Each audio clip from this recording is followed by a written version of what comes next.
propose donc une première lecture d'Ésaïe 53, les versets 1 à 3.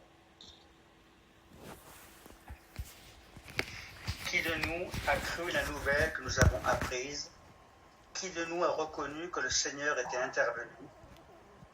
Car, devant le Seigneur, le serviteur avait grandi comme une simple pousse, comme une pauvre plante qui sort d'un sol desséché. Il n'avait pas l'allure ni le genre de beauté qui attire les regards.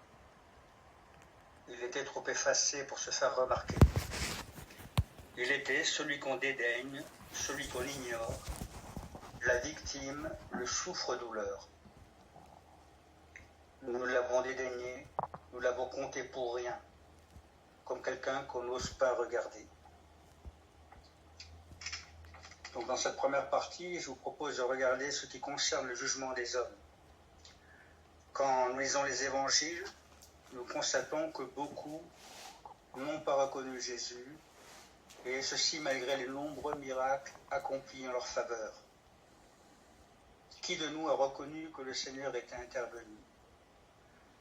Beaucoup des contemporains de Jésus sont restés dans l'incrédulité. Et nous-mêmes, avant que nous tournions vers Jésus, nous étions dans l'incrédulité. Sa messianité était contestée et il n'était pas du tout correspondant aux standards désirés ou imaginés par les hommes. Il était loin de ce rêve que les hommes avaient d'un sauveur de l'humanité. Deuxième élément, Jésus n'est pas issu d'une famille de la haute société, bien en vue et respecté par tous. C'était juste le fils du charpentier, le fils de l'humble charpentier de ses parents Marie et Joseph, qui étaient des gens ordinaires. Le serviteur avait grandi comme une simple pousse qui sort d'un sol desséché.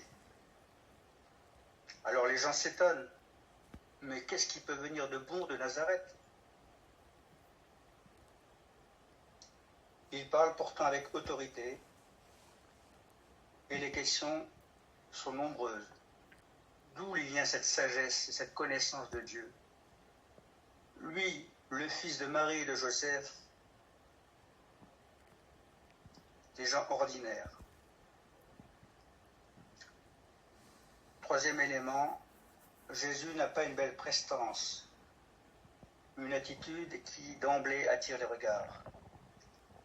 Il nous est dit qu'il était trop effacé pour se faire remarquer.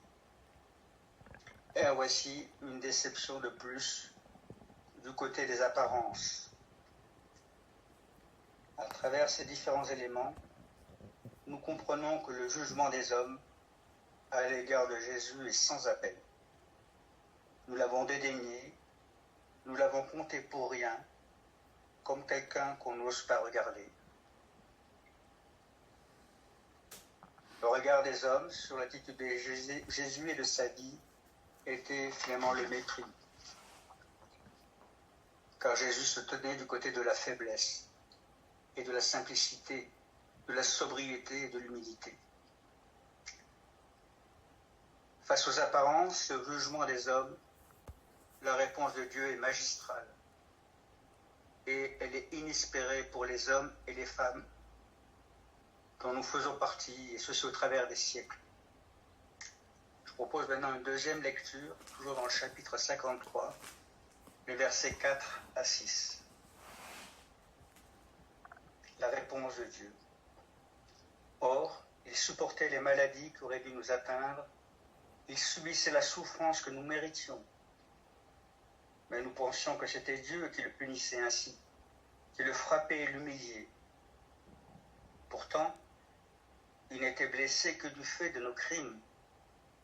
Il n'était accablé que par l'effet de nos propres torts.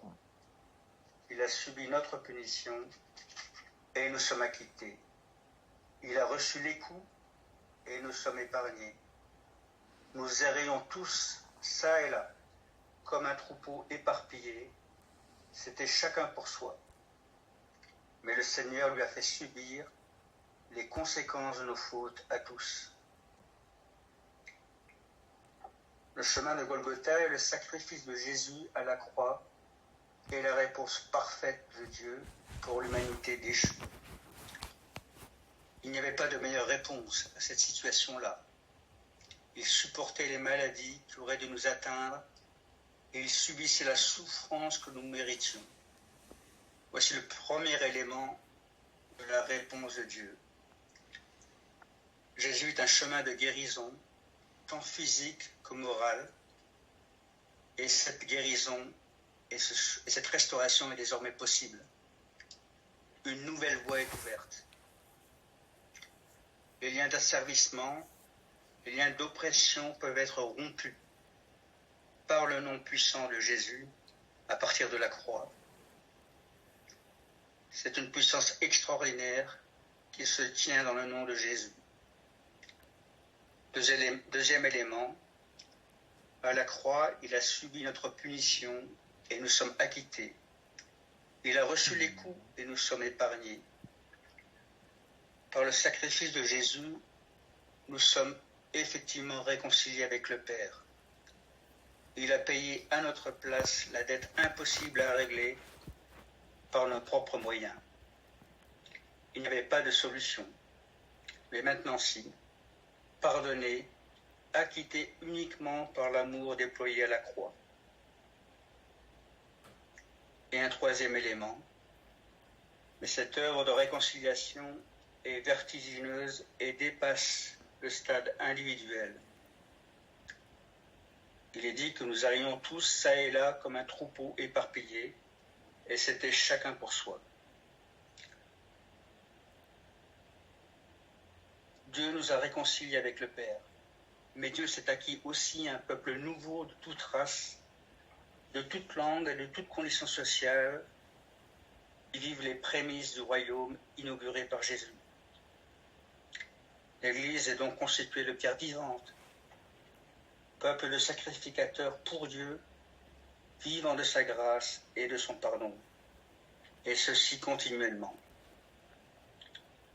Alors nous vivons ces temps de Pâques de manière dispersée, car le confinement les y oblige, mais ce qui nous lie dans l'Église, la paix et le pardon par Jésus-Christ, nous maintient finalement soudés les uns et les autres, unis les uns aux autres.